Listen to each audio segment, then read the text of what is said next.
ইমানের সংজ্ঞা হলো আল্লাহর নিকট থেকে রাসূল করিম সাল্লাল্লাহু আলাইহি ওয়াসাল্লাম আনিত সমস্ত বিধানের প্রতি অন্তরে বিশ্বাস স্থাপন করে সেই মোতাবেক জীবন গড়ার নাম হলো ঈমান। জোরে কোন সুবহানাল্লাহ।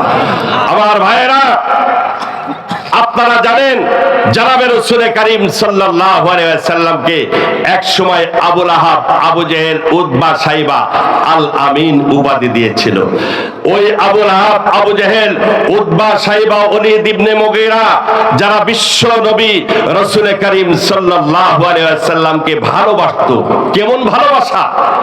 আল্লাহর পয়গম্বরের জন্ম হয়েছে, জন্মের পর সুয়াইবা দাসী আবু লাহাবের কাছে যে বলতেছে আল্লাহ রাব্বুল আলামিন আব্দুল্লাহর ঘরে এমন একটা পূর্ণিমার চাঁদের মতো ফুটফুটে চেহারাবান সন্তান দান করেছে, এমন সন্তান গোটা মক্কা নগরে একটাও নাই। এই কথা বলার সাথে সাথে আবু লাহাব এই শাহাদত আঙ্গুলি দ্বারা সুয়াইবাকে বলল কদ আতাকতুকি, যাও যাও, এমন একটা সুসংবাদ তুমি শোনালে, এই সুসংবাদের কারণে আজকে তোমার আমি মুক্ত করে দিলাম। এখন থেকে তুমি আমার দাসী না, এখন থেকে তুমি মুক্ত। বুখারী শরীফে এক জায়গায় এসেছে, আমার বন্ধুগণ, আবু লাহাব ইন্তেকালের পর নবীজি সাল্লাল্লাহু আলাইহি ওয়াসাল্লামের চাচা হযরতে আব্বাস রাদিয়াল্লাহু তাআলা আবু লাহাবকে জিজ্ঞাসা করেছে স্বপ্নের মাধ্যমে, ও আবু লাহাব, মহান আল্লাহ তোমার সাথে কি আচরণ করতেছে? আবু লাহাব আব্বাস রাদিয়াল্লাহু তাআলাকে বললেন, আল্লাহ তাআলা কঠিন আযাবের মধ্যে আমারে লিপ্ত রেখেছে, এবং আযাব আর কোন ব্যক্তিকে দিয়েছে কিনা আমার জানা নাই। তবে হ্যাঁ, প্রতি সোমবার সুবে সাদেকের সময় যখন হয়ে যায়, এই শাহাদত আঙ্গুরে দিয়ে কিছুটা মধু আর দুধ নির্গত হয়, যেটা পান করার কারণে জাহান্নামের মধ্যে আমি একটু স্বস্তি লাভ করে থাকি। আব্বাস রাদিয়াল্লাহু তাআলা বললেন, মালি হাযা সাবাব, এই নিয়ামত আল্লাহ কেন তোমার দান করলো? জাহান্নামের মধ্যে থাকার পরেও আল্লাহ তাআলা তোমার প্রতি কেন দয়াবান হলো? আল্লাহু আকবার। ও মুসলমান, আবু লাহাব মুহূর্তের মধ্যে বলল, আরে অন্য কোনো কারণে না, আমার বৈশিষ্ট্য কারণে না, বিশ্ব নবী ইমামুল মুরসালিনের জন্মের কথা শুনে যখন সুয়াইবা দাসী আমার এই সংবাদ দিয়েছিল, আমি তাকে শাহাদত আঙ্গুলি দিয়ে শুধু ইশারা করেছিলাম, কদ আতাকতুকি, এত সুন্দর সুসংবাদ তুমি আমারে শোনালে, যাও যাও, তোমারে আমি মুক্ত করে দিলাম। এই যে কাজটা করেছি, আল্লাহ তাআলা এই কারণে আমার প্রতি দয়াবান হয়েছে। ওই সুবে সাদেকের সময় যখন হয়ে যায়, তখন এই আঙ্গুল থেকে একটু মধু আর দুধ বাহির হয়, যেটা পান করে আমি স্বস্তি লাভ করে থাকি। হযরত আব্বাস রাদিয়াল্লাহু তাআলা বলেন, ইরশাদুস সারির মধ্যে হাদিসের ব্যাখ্যাকারী তিনি উল্লেখ করেছেন, আল্লাহু আকবার, আব্বাস রাদিয়াল্লাহু তাআলা তিনি বলেন, যদি আবু লাহাব কাফেরকে নবীর মহব্বত জাহির করার কারণে আল্লাহ তাআলা জাহান্নামে এই নিয়ামত দিতে পারে, ও মুসলমান, আল্লাহর পয়গম্বরকে অন্তর দিয়ে যারা ভালোবাসবে, মহব্বত করবে, ওই ব্যক্তিকে মহান আল্লাহ কোনদিন জাহান্নামে স্থান দিতে পারে না। কি বলেন, ঠিক কিনা? আল্লাহ ওয়ালাদের সহবতের কারণে অনেক ব্যক্তি এমনও দেখা যায়, আল্লাহর বান্দা নামাজ পড়তো না, উলামায়ে কেরামকে দেখতে পারতো না, কোরআন হাদিস ভালো লাগতো না, উলামায়ে কেরামের সাথে একটু মহব্বত পয়দা করেছে, দাওয়াত ও তাবলীগের মেহনতে উলামায়ে কেরামের সাথে জুড়েছে, চরমনার ময়দান থেকে ঘুরে এসেছে, মসজিদের ইমাম সাহেবকে অত্যন্ত ভালোবাসে, মহব্বত করে, মাঝে মধ্যে ইমাম সাহেবের কাছে যেয়ে বসে। আল্লাহু আকবার। আল্লাহ ওয়ালা ব্যক্তিদের সংস্পর্শ পাওয়ার কারণে অনেক বেনামাজিকে আল্লাহ তাআলা নামাজি হওয়ার তৌফিক দান করে থাকে। কি বলেন, ঠিক কিনা? আল্লাহ। বুখারী শরীফের হযরতে আবু মুসা আশআরী রাদিয়াল্লাহু তাআলা থেকে একটি লম্বা রওয়ায়াত রয়েছে। আল্লাহর পয়গম্বর বলেন মাসালুল জালিসিস সালিহি ওয়াস সাউই কাহামিলিল মিসকি ওয়া নাফিখুল কির। আল্লাহ নবী বলেন মাসালুল জালিসিস সালিহ, ও আমার উম্মত শুনে নাও, আল্লাহওয়ালা ব্যক্তি, নেককার পরেজগার ব্যক্তি, উলামায়ে কেরাম, দিনদার ব্যক্তিদের সংস্পর্শ লাভ করলে কি হবে? নবীজি সাল্লাল্লাহু আলাইহি ওয়াসাল্লাম বলেন, যে ব্যক্তি আল্লাহওয়ালা খোদাবিরু ব্যক্তির সংস্পর্শ লাভ করে থাকে, আল্লাহওয়ালা ব্যক্তিদের মজলিসে যায়, তাফসীরুল কোরআন মাহফিলের কথা শুনেছে, আল্লাহর বান্দা ব্যবসা বাণিজ্য আজকের জন্য বন্ধ করেছে, না জানি জীবনে অনেক ব্যবসা করেছি, এবছরের তাফসীরুল কোরআন মাহফিল জীবনের শেষ মাহফিল হয়ে যেতে পারে।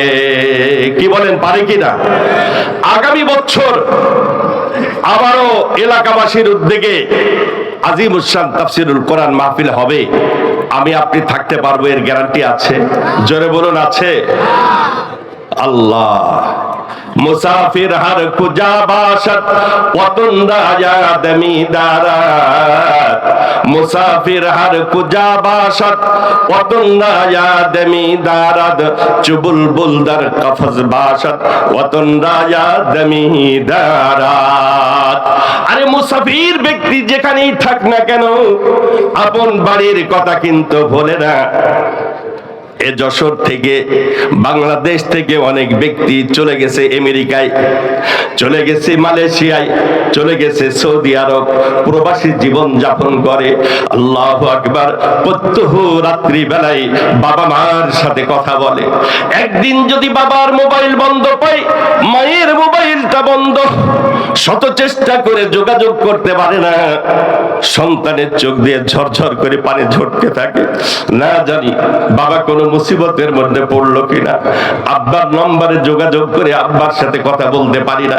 বন্ধুরা সান্ত্বনা দেয়, আরে বলা যায় কি, লোডশেডিং, হয়তো মোবাইল চার্জ দিতে পারে নাই, মোবাইল বন্ধ আছে। বলছে না না, 3-4 ঘন্টা হয়ে গেল, মোবাইল তো কোনো প্রকার লাইনে সংযোগ পেলাম না, কোনো যোগাযোগ করতে পারলাম না, না জানি কোনো মুসিবত আসলো কিনা। বিদেশ থেকেও তার অন্তরটা এই বাংলাদেশের সাথে সম্পৃক্ত থাকে। কি বলেন, ঠিক কিনা? আমরা কেউ কিন্তু এই জগতের অধিবাসী ছিলাম না। আজকে যারা বাংলাদেশের অধিবাসী, আজ যারা পৃথিবীর অধিবাসী, আমরা এই জগৎ সকলেই এই জগতের অধিবাসী নয়। এর পূর্বে আরো 2টি জগৎ পাড়ি দিয়ে এই জগতে আসতে হয়েছে। আমরা যে জগতে ছিলাম, প্রথমত যে জগতে ছিলাম, সে জগতের নাম হলো আলমে আরওয়াহ তথা রুহানি জগৎ। আলমে আরওয়াহ, রুহানি জগতে আল্লাহ রাব্বুল আলামিন আমাদেরকে থাকতে দেয় নাই। ওই জগতে আল্লাহ ওয়াদা নিয়েছিলেন। কি ওয়াদা? আল্লাহ কোরআনে বলছেন, আলাস্তু বিরাব্বিকুম ক্বালু বালা। রুহানি জগতে আল্লাহ তাআলা ওয়াদা নিয়েছিলেন, হে রূহ সম্প্রদায়, হে রূহগণ, আমি কি তোমাদের রব নয়? আমি কি তোমাদের স্রষ্টা নয়? ও আল্লাহর বান্দা, ওই দিন হরিপদ বিশ্বাস আল্লাহ তাআলার সম্মুখে বলেছিল, ক্বালু বালা, অবশ্যই আপনি আমাদের রব, আপনি আমাদের প্রভু, আপনার কথা শুনবো, আপনার কথা মানবো, আপনার কথা মোতাবেক আমার জীবন পরিচালনা করবো। জোরে কোন সুবহানাল্লাহ। আমার ভাইয়েরা, এই অঙ্গীকার শুধু মুসলমান করে নাই, ইহুদি করেছে, খ্রিস্টান করেছে, বৌদ্ধ করেছে, হিন্দু সম্প্রদায় করেছে, নাস্তিক মুরতাদ যত আছে, যারা আল্লাহর অস্তিত্ব মানে না, তারাও ওই দিন ওয়াদা করেছে, ক্বালু বালা, অবশ্যই আপনি আমাদের রব, আপনি আমাদের প্রভু, এর মধ্যে সন্দেহ নাই। আল্লাহর এক বান্দা এই জন্যই বলছেন, আলাস্তু গারতুনা কাহাতা নামাই ক্বালু বালা কাহাতা, আলাস্তু গারতুনা কাহাতা নামাই ক্বালু বালা কাহাতা, না করতা তু মুঝে পয়দা নামাই তুঝকো খুদা কাহাতা। আল্লাহ, আপনি যে আলাস্তু বলেছিলেন, ওই জন্যই আজকে আমরা বান্ডিং এ চলে এসেছি। কনকনে শীতের রাত্রে মুয়াজ্জিন যখন ডাক দেয় আসসালাতু খায়রুম মিনান নাওম,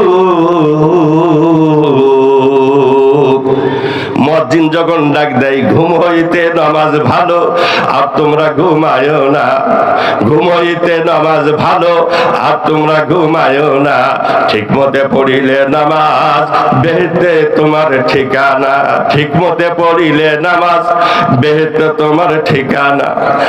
আহা পশু পাখি কীট পতঙ্গ আছে যত দুনিয়ায়, পশু পাখি কীট পতঙ্গ আছে যত দুনিয়ায়, সকালে উঠিয়া তারা আল্লাহর গুণগান গায়।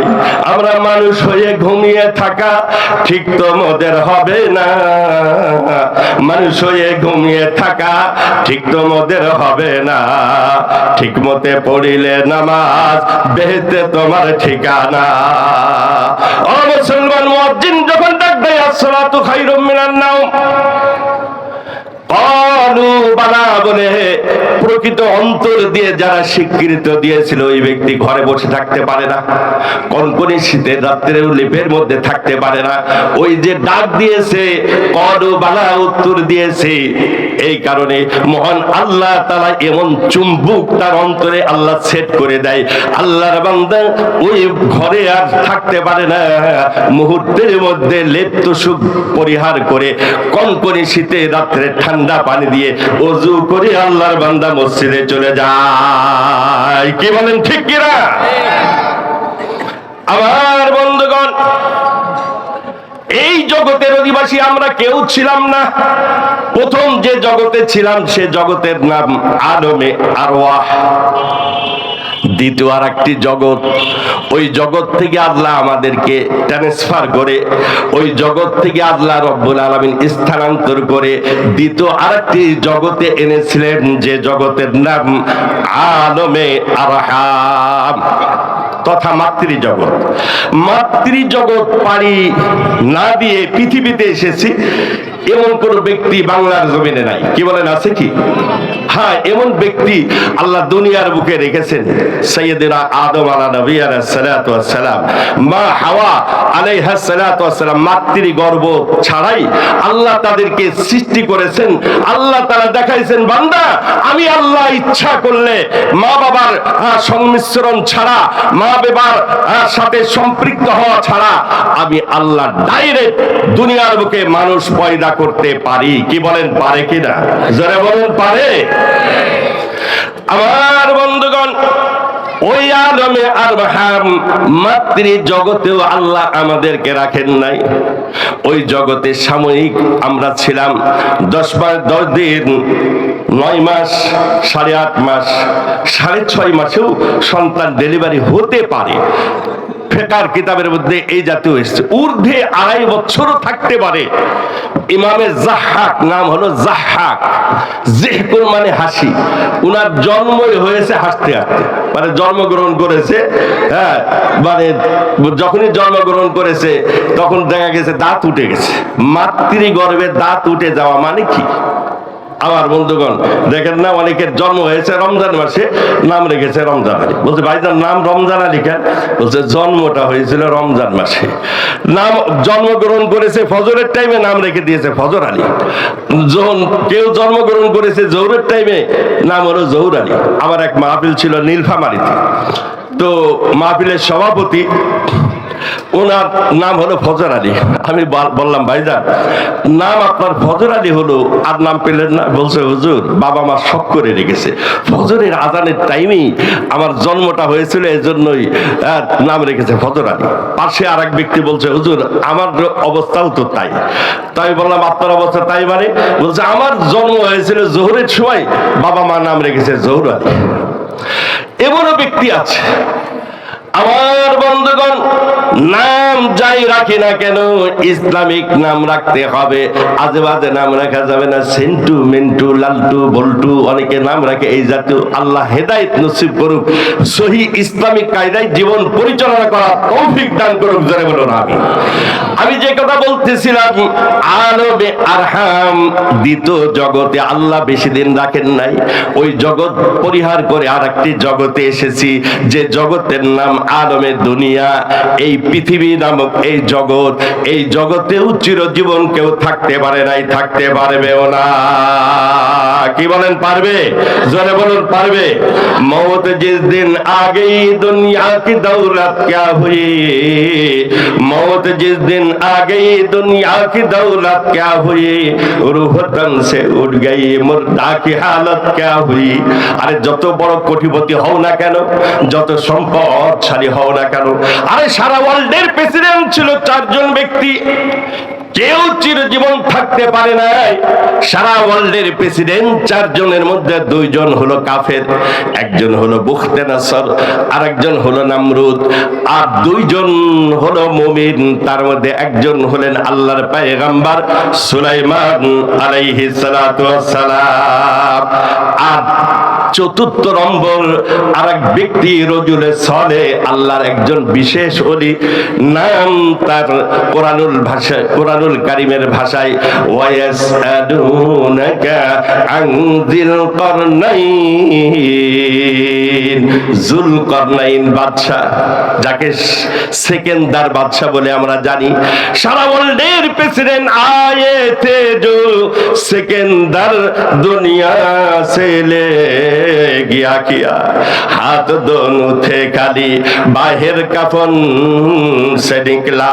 সারা ওয়ার্ল্ডের প্রেসিডেন্ট শাহ সেকেন্দার দুনিয়ায় থেকে বিদায় নেওয়ার সময় প্রজাদেরকে বললেন, আমি সেকেন্দার সারা ওয়ার্ল্ডের প্রেসিডেন্ট, দুনিয়ায় থেকে যখন বিদায় নিয়ে যাব, আমারে যখন কাফনের কাপড় পরিধান করায় তোমরা খাটিয়াতে করে কবরে নিয়ে যাবে, ও আমার সন্তানেরা, ও আমার প্রজারা শুনে রাখো, আমি শাহ সেকেন্দারের 2টা হাত কাফনের বাহিরে রাখবে, জনগণ যাতে বোঝে এত বড় ওয়ার্ল্ডের প্রেসিডেন্ট কিছু নিয়ে যেতে পারলো না, খালি হাত নিয়ে কবরে রওনা দিয়েছে। आए थे जो सिकंदर दुनिया से ले गया किया, हाथ दोनों थे खाली बाहर कफन से निकला।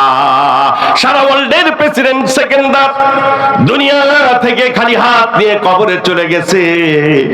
ও মুসলমান, এখনো ব্যবসা বাণিজ্য ছাড়তে পারলাম না, এখনো তাফসিরুল কোরআন মাহফিলে আসতে পারলাম না, এখনো দোকানদারি করে যাচ্ছি। মৃত্যুর ভয় যদি অন্তরে থাকে, কোন ব্যক্তি আজকের এই দিনে বাড়িতে বসে থাকতে পারে না। কি বলেন ঠিক কিনা? আমি সকলকে আহ্বান করব, মাইকের আওয়াজ যত দূর যাচ্ছে সকলকে আহ্বান করব আজকের তাফসিরুল কোরআন মাহফিলে। আল্লাহ তাআলা সকলকে জমে বসার তৌফিক দান করুক, জোরে বলুন আমিন। আমি আপনাদের সম্মুখে সূরা ইউনূস থেকে 62, 63, 64 3টা আয়াতে কারিমা পাঠ করেছি। তিরমিজি শরীফে বর্ণিত 2678 নম্বর একটি হাদিস পাঠ করেছি। কোরআনুল কারীমের আয়াত, আল্লাহর নবীর হাদিসকে সামনে রেখে কিছু কথা বলার ইরাদা রাখি। ওয়া তাওফীক ইল্লা বিল্লাহ। আমার বন্ধুগণ, আমি যে আপনাদের সম্মুখে ভূমিকার মধ্যে যে কথাগুলি বললাম, যে ইতিপূর্বে 3টা জগৎ অর্থাৎ 2টি জগৎ পাড়ি দিয়ে 3য় জগতে আমরা বর্তমান অবস্থান করতেছি। এই জগতে আল্লাহ আমাদেরকে থাকতে দেবেন না, এই জগৎ পরিহার করে চলে যেতে হবে। কি বলেন ঠিক কিনা? এই জগৎ ছেড়ে আরেকটি জগতে যাব, যে জগতের নাম আলমে বারজাখ তথা কবর জগৎ। ওই জগতেও চিরজীবন থাকা যাবে না। ওই জগৎ থেকে আরেকটি জগতে আল্লাহ তাআলা নিয়ে যাবেন, 5ম জগৎ। এটাই আমার আপনার জিন্দেগীর সব থেকে বড় গন্তব্যস্থল, এটাই হলো শেষ সফর। ওটাই হলো আসল জিন্দেগি, যে জগৎকে বলা হয় আলমে মাহশার তথা হাসর জগৎ। আমার বন্ধুগণ, ওই জগতে যে পাড়ি দিয়ে যাব, কিভাবে যাব, কোন পদ্ধতি অবলম্বন করে যাব, এটাই হলো আজকে আমার আলোচ্য বিষয়।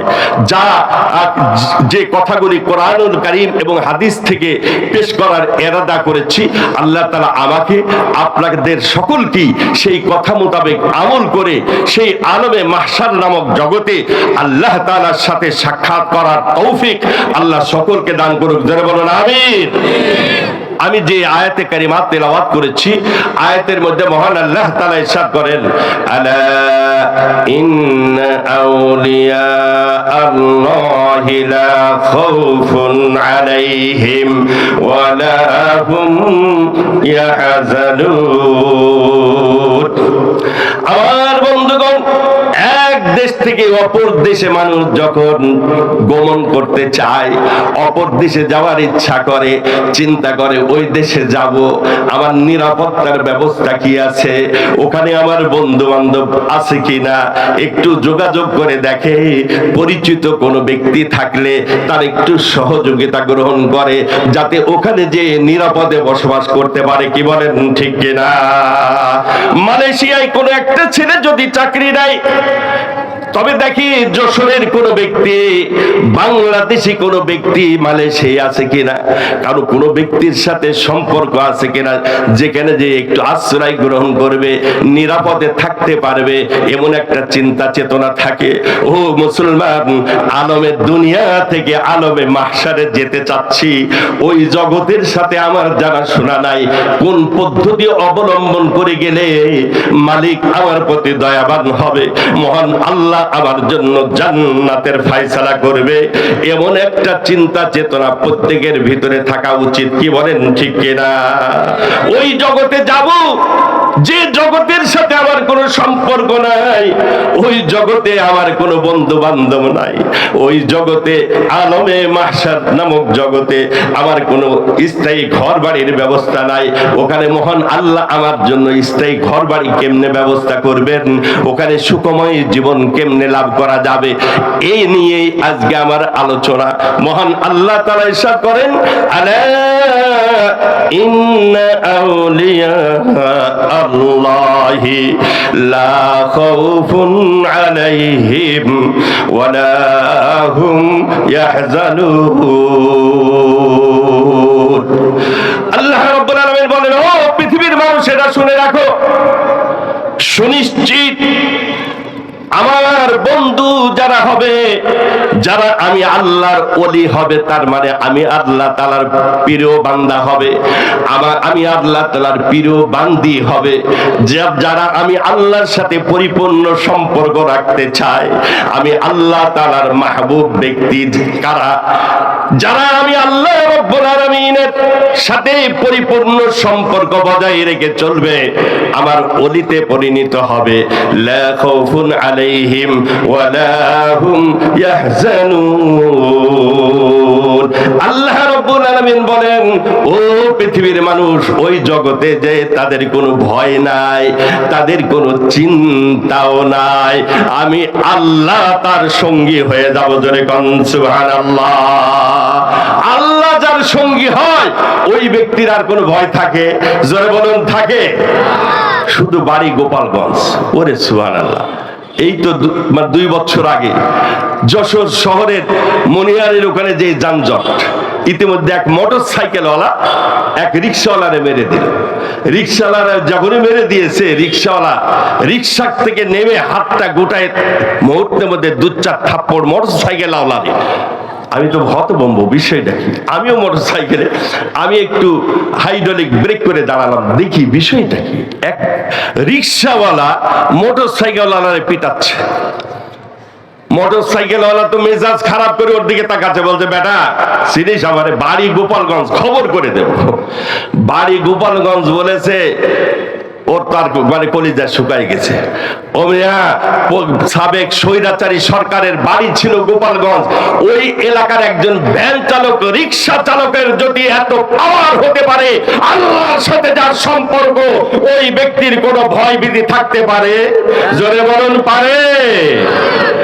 আরে স্বৈরাচারী সরকারের এলাকায় বাড়ি, তার যদি এমন পাওয়ার এমন ক্ষমতা থাকে, ও মুসলমান, মহান আল্লাহর সাথে যার সম্পর্ক, মান কানা লিল্লাহি কানাল্লাহু লাহু। আল্লাহ নবী বলেন, যে ব্যক্তি মহান আল্লাহর হয়ে যাবে, যার জীবনটা আল্লাহর বিধান নবীর তরিকা মোতাবেক চালাবে, মহান আল্লাহ রব্বুল আলামিন ওই ব্যক্তির যত জরুরত আছে গায়বী খাজানা থেকে আল্লাহ পুরা করে দেবে। আমার বন্ধুগণ, আল্লাহ রব্বুল আলামিন বলেন, লা খাউফুন আলাইহিম ওয়ালা হুম ইয়াহজানুন। ও আমার বান্দারা, অত্যন্ত মনোযোগ দিয়ে শ্রবণ করো। আলা আরবি ভাষায়, আলা আরবি গ্রামার অনুযায়ী এটাকে হরফে তামবি বলা হয়, অর্থাৎ সতর্ককরণ। সতর্ককরণ শব্দ যা দিয়ে মনোযোগ আকর্ষণ করা হয়। দেখেন না, বাংলাদেশের প্রেসিডেন্ট আরব সৌদি আরবের কোন মেহমান, সৌদি আরবের প্রেসিডেন্ট বাংলাদেশে যদি আগমন করে, ও মুসলমান, তার আগে অনেক মন্ত্রী এমপিরা বক্তব্য দেয়, খবরদার বিদেশি মেহমান, আরো আরবিয়ান সৌদি আরবের প্রেসিডেন্ট এসেছে বাংলার জমিনে, উনি যখন কথা বলবে খবরদার কোনো সাউন্ড হবে না, মনোযোগ দিয়ে শুনবে। তার আগে যদি 2-1 ঘন্টা জনগণকে এভাবে সতর্ক করা হয়, সৌদি আরবের প্রেসিডেন্টের বক্তব্য শোনার জন্য, আমেরিকার প্রেসিডেন্টের বক্তব্য শোনার জন্য, সারা ওয়ার্ল্ডের প্রেসিডেন্টের প্রেসিডেন্ট মহান আল্লাহর কথা কতই না মনোযোগ দিয়ে শুনতে হবে। কি বলেন, ঠিক কিনা? এজন্যই আল্লাহ বলছেন, আলা, ও আমার বান্দা, মনোযোগ দিয়ে শোনো, অন্তরের কান দিয়ে শোনো। ওয়াজ তো শুনি শুধুমাত্র গোশত মাংসের কান দিয়ে। ওয়া আমার বন্ধুগণ, ইসখন নাজ গোশে দিল বায়াদ শুনো। মাওলানা রুমি এজন্যই বলছেন, ইসখন নাজ গোশে দিল বায়াদ শুনো, গোশে গিল ই জান দারা দহিচে সুদ, গোশে গিল বা জুমলা ওয়া হামদুমাত, গোশে দিল মখসুস নসলে আদমাস। মাওলানা রবি বলেন, ও মুসলমান, রক্ত মাংসের কান দিয়ে ওয়াজ নসিহত শুনে কোনো লাভ হবে না। আর এই কান তো আল্লাহ পশু পাখি জীব জন্তুকেও দান করেছে, তবে বনি আদমকে আল্লাহ তাআলা আরেকটি কান দান করেছে। ইসাফুন নাজ গোশে দিল বায়াদ শুনুদ, গোশে গিল ই জানা দারা দহি চেসুদ, গোশে গিল বা জুমলা ওয়া হামদুমাত, গোশে গিল গোশে দিল মখসুসে নসলে আদমাস। মাওলানা রবি বলেন, আরে অন্তর কর্ণ একমাত্র আল্লাহ তাআলা মানুষ জাতিকে দান করেছে। এই অন্তরের কান দিয়ে কোরআন হাদিসের কথা শুনতে হবে, আমলের খেয়ালে শুনতে হবে। আল্লাহ তাআলা কোরআন হাদিসের কথা মোতাবেক আমাদের সকলকে আমল করার তৌফিক দান করুক। জোরে বলুন আমিন। প্রশ্ন হলো, আল্লাহর ওলি হওয়ার জন্য কি কি শর্ত? আল্লাহ তাআলা জানেন, ডিজিটাল যুগ, বেশি কথা বললে মানুষের মনে থাকবে না, শর্টকাটে রাস্তা তালাশ করে। অনেকে দেখা যায় শর্টকাটে কথাগুলি যদি বলা যায়, ওই কথাগুলি বোধগম্য হয়, সেটা মনে রাখতে পারে। লম্বা কথা বললে সে কথা মনেও রাখা সম্ভব হয় না। এই জাতীয় বক্তৃতা শোনার মতো মন মানসিকতাও অনেকের থাকে না। কি বলেন, ঠিক কিনা? আল্লাহ রাব্বুল আলামিন সূরা ইউনূসের 63 নম্বর আয়াতে শর্টকাটে 2টা শর্ত দিয়েছেন। ও আমার বান্দারা, আমি আল্লাহর ওলি হওয়ার জন্য বেশি শর্ত না, 2টা শর্ত যদি তোমার জীবনে বাস্তবায়ন করতে পারো, তবে তুমি আমি আল্লাহর ওলিতে পরিণত হবে। আল্লাহ তাআলা বলেন, আল্লাযীনা আমানু ওয়া কানু ইয়াত্তাকুন। মহান রব্বুল আলামিন বলেন, ও আমার বান্দা শুনে নাও, যারা ঈমান আনয়ন করবে, এক নম্বর শর্ত হলো আমার ওলি হওয়ার জন্য আমার প্রিয় মাহবুব ব্যক্তি, আমার বন্ধু, ওই সমস্ত ব্যক্তি যারা ঈমান আনয়ন করবে, ওয়া কানু ইয়াত্তাকুন। নাম্বার 2, প্রতিটি কাজে আমি আল্লাহকে ভয় করবে। ও মুসলমান, আল্লাহর ভয় যদি কোনো ব্যক্তির অন্তরে থাকে, ওই ব্যক্তি কি কোনো গুনাহ করতে পারে কি? জোরে বলুন পারে? আরো জোরে বলুন পারে? মুসলমান, চোখের গুণের সুযোগ এসেছে, যুবতী সুশ্রী সুন্দরী কোন একটি মেয়ে রাস্তা দিয়ে হেঁটে যাচ্ছে, হঠাৎ নজর পড়ে গেছে। ওই মুহূর্তে যদি অন্তরের ভিতরে ভয় হয়, ইন্নাল্লাহা মাই, মহান আল্লাহ আমার সাথে আছে, মহান আল্লাহ আমাকে দেখতেছে, আমি যে চোখের গুনাহ করতেছি কেউ যদি না জানে, মহান আল্লাহ খবর রাখে, ওই ব্যক্তির গুনাহ করা সম্ভব। জোরে বলুন সম্ভব। নামাজের সময় হয়ে গেছে, ব্যবসায় জোর লেগে গেছে, খরিদ্দারের ভিড়, ইমাম সাহেব দোকানদারকে বললেন, ভাইজান আজান হয়ে গেছে, চলেন মসজিদে যাই নামাজটা পড়ে আসি। দোকানদার বলে কি, হুজুর নামাজ তো পরেও পড়া যাবে, খরিদ্দার তো আর পাওয়া যাবে না, আগে খরিদ্দার ঠেকাইনি, নামাজ পরে দেখবো। জোরে কর নাউজুবিল্লাহ। আমার বন্ধুগণ, বুঝতে হবে ঈমানের মধ্যে ত্রুটি আছে। পরিপূর্ণ ঈমানদার ব্যক্তি আযান হয়ে গেলে আর কখনো ব্যবসা বাণিজ্য দুনিয়াবি সুবল নিয়ে ব্যস্ত থাকতে পারে না, পারে না, পারে না। কি বলেন, ঠিক কিনা? আল্লাহ তাআলা বলেন, আল্লাযীনা আমানু ওয়া কানু ইয়াত্তাকুন, যারা ঈমান আনয়ন করবে, আমি আল্লাহকে ভয় করবে, এই দুইটি গুণ যদি পরিপূর্ণ অর্জন করতে পারো রে বান্দা, শুনে নাও, লাহুমুল বুশরা ফিল হায়াতিদ দুনিয়া ওয়া ফিল আখিরা, ওই সমস্ত ব্যক্তিদের জন্য রয়েছে সুসংবাদ, ইহকাল পরকাল উভয় জগতে রয়েছে সুসংবাদ, উভয় জগতে রয়েছে আনন্দময় জীবন।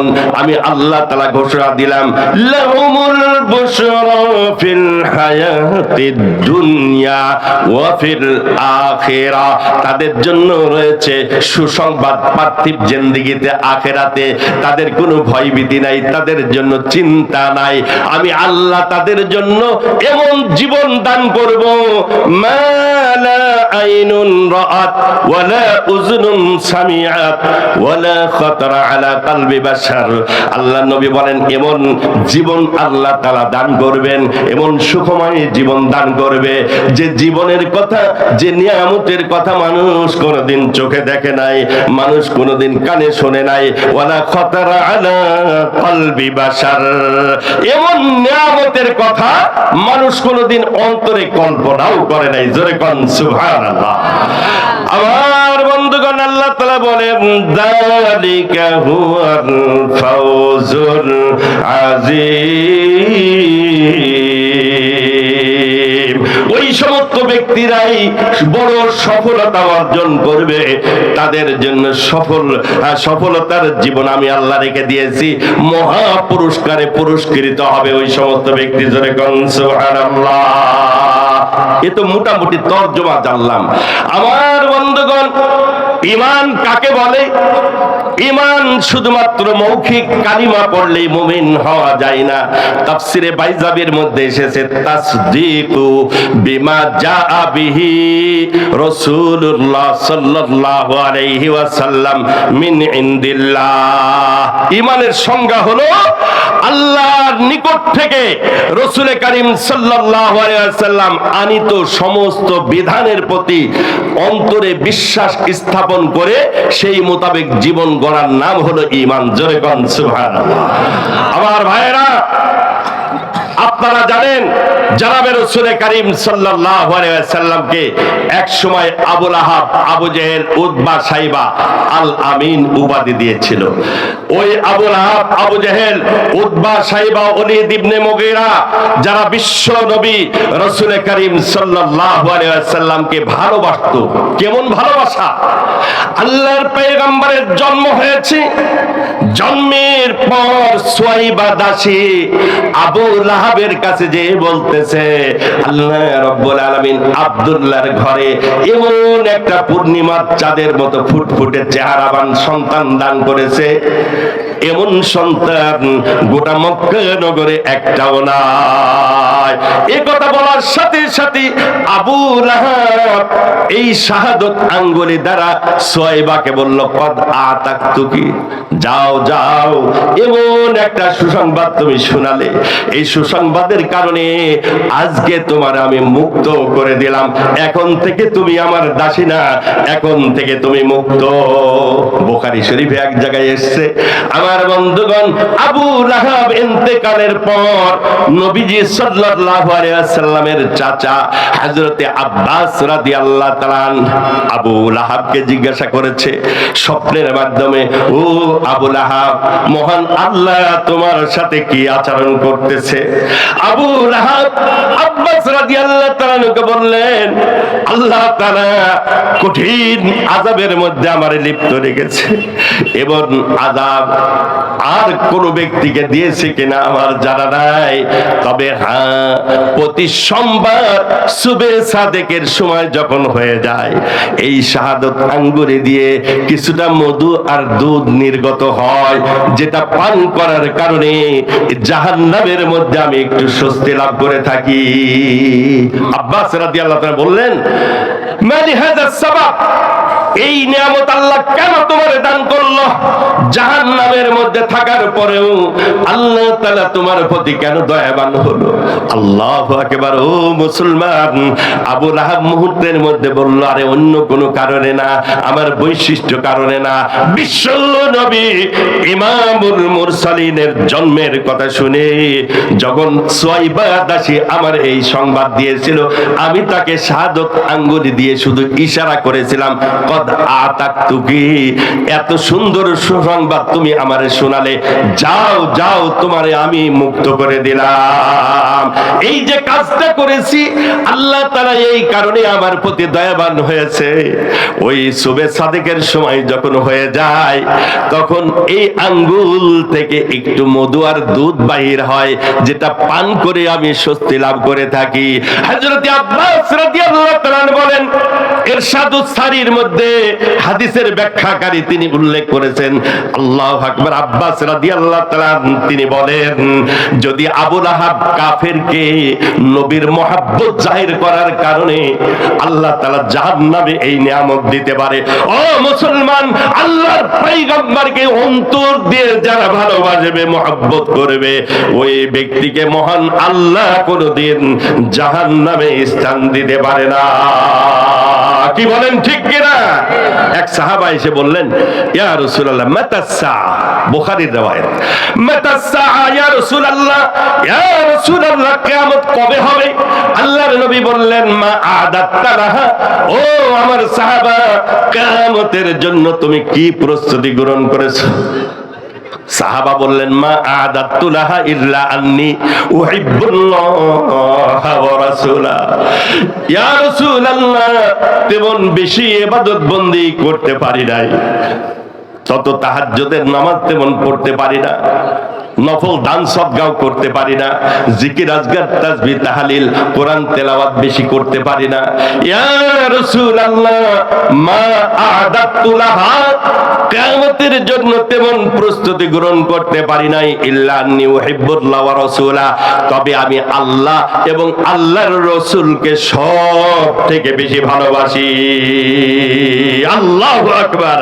আজ মুহাব্বত তালখাশির শাওয়াদ, আজ মুহাব্বত তালখাশির শাওয়াদ, আজ মুহাব্বত জিন্দা মুরদা মিশাওয়াদ। নবীর সাহাবা যখন মুহাব্বত জাহির করলেন, আল্লাহর নবী বললেন, আল মারউ মা মান আহাব্বা, ও আমার সাহাবা জেনে রাখো, যে ব্যক্তি যাকে ভালোবাসবে তার সাথে তার হাসর নসর হবে। আল্লাহু আকবার। হযরত আনাস রাদিয়াল্লাহু তাআলা বলেন, ফারিহা আসহাবু রাসূলিল্লাহ সাল্লাল্লাহু আলাইহি ওয়াসাল্লাম মা ফারিহা হিন হায়াতিহিম। সাহাবায়ে কেরাম নবীর মুখ থেকে এই বাক্যটি যেদিন শুনেছিলেন, কোন বাক্য? আল মারউ মা মান আহাব্বা। নবীজির এই হাদিসের টুকরা যেদিন শুনেছিলেন, সাহাবায়ে কেরাম এত খুশি হয়েছিলেন, জীবনেও কোন সাহাবাকে এই রকম খুশি হতে দেখা যায় না। কারণ সাহাবায়ে কেরাম নিজের জানের থেকেও আল্লাহর নবীকে মহব্বত করত। ও মুসলমান, একজন সাহাবার নাম বলি, আব্দুল্লাহ বিন যায়েদ বিন আব্দে রাব্বি। বাবু বাদিল আযান, এই আযানের অধ্যায়ের মধ্যে যে সাহাবার থেকে রওয়ায়াত বর্ণিত, বুখারী, মুসলিম, তিরমিজি, সিয়াসিত্তার কিতাবের মধ্যে, সেই সাহাবার নাম হলো আব্দুল্লাহ বিন যায়েদ বিন আব্দে রাব্বি। আযান প্রচলিত মসজিদে মসজিদে যে আযান হয়, এই আযানের সিস্টেম ছিল না। মদিনাতুল মুনাওয়ারায় যে সাহাবায়ে কেরামকে ডাকাডাকি করার জন্য নির্দেশ দিয়েছিলেন আল্লাহর পয়গম্বর, একদিন সাহাবায়ে কেরামকে নিয়ে বসলেন, বসে পরামর্শ করলেন, যাচ্ছা নামাজের সময় হয়ে গেলে একত্রিত লোকদেরকে কিভাবে করা যায়। কেউ বললেন, ইয়া রাসূলুল্লাহ, একটি কাজ করা যায়, ইহুদেরা যেমন নাকুজ বাজায়, হ্যাঁ, ওই রকম নাকুজ বাজানো হোক। কেউ বললেন, ইয়া রাসূলুল্লাহ, বুক বাজা অর্থাৎ ঘন্টা পিটানো হোক। কেউ বললেন, ইয়া রাসূলুল্লাহ, বাঁশি বাজানো হোক। কেউ বললেন, শর্টে কটে বলতেছি, যেহেতু কথা অনেক বলতে হবে, অল্প সময় অল্প, অতএব বেশি লম্বা করা যাবে না। ওই বক্তা চিন্তা করেছে সূরাতুশ শামস তেলাওয়াত করবেন, আর শ্রোতাবৃন্দ বলছে, হুজুর আমরা তো ব্যস্ত মুসল্লি, নামাজটা একটু শর্টে কটে পড়ালে ভালো হয়। বক্তা চিন্তা করলো, অতি শর্টে কটে কেমনে নামাজ পড়াই, তেলাওয়াত তো করবো সূরাতুশ শামস। আবার এই সূরার বৈশিষ্ট্য হলো প্রতিটি আয়াতের শেষেই হাস, অতএব ইমাম কেরাত পড়লো আশ-শামসি ওয়া দুহাহা, মাঝে মাঝে অনেক হা, ওয়ালা ইয়াখাফু বাহা, আল্লাহু আকবার। অতএব সব হা উচ্চারণ করার সময় নাই, বিদায় পড়লো ওয়াশ-শামসি ওয়া দুহাহা, মাঝে মাঝে অনেক হা। অতএব আমার ভাইয়েরা, আমিও আয়াতগুলো সূরা ইউনূসের এই 62, 63, 64 নম্বর তিনটা আয়াতকে সামনে রেখে যে কথাগুলি বলার এরাদা রাখি, অতি শর্টে কটেই বলতে হবে। আমার বন্ধুগণ, সাহাবায়ে কেরামের মধ্যে একজন সাহাবা, নাম তার আব্দুল্লাহ বিন যায়েদ বিন আব্দে রাব্বি। নামাজের সময় একত্রিত সাহাবায়ে কেরাম কেমনে হবে, আল্লাহ নবী পরামর্শ নিলেন। কেউ তো বললেন, ইয়া রাসূলুল্লাহ, কোন পর্বতে আগুন জ্বালাই দেয়া হোক, আগুন জ্বালানো মানুষ যখন দেখবে তখন তারা নামাজে হাজির হবে। আল্লাহ নবী বললেন, না না, এই কাজ করা যাবে না। মান তাশাব্বাহা বিকওমিন ফাহুয়া মিনহু, অগ্নি পূজারীদের সাথে মিল রাখা যাবে না। কোন মুসলমান বিজাতির সাথে সাদৃশ্য রাখতে পারে? কি বলেন, পারে?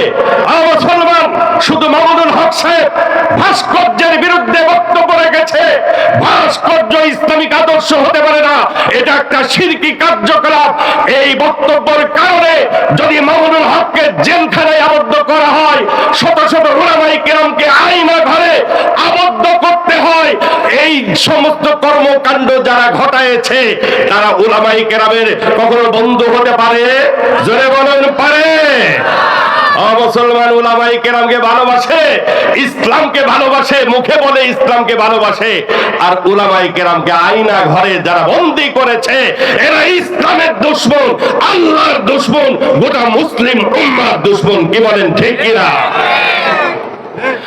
আমার বন্ধুগণ, ইসলাম কখনোই বিজাতিদের আদর্শ সমর্থন করতে পারে না। নবীজি বললেন, না না, অগ্নি পূজারীদের সাথে সাদৃশ্য অবলম্বন করা যাবে না। বললেন, ইয়া রাসূলুল্লাহ, নাকুজ বাজানো হোক।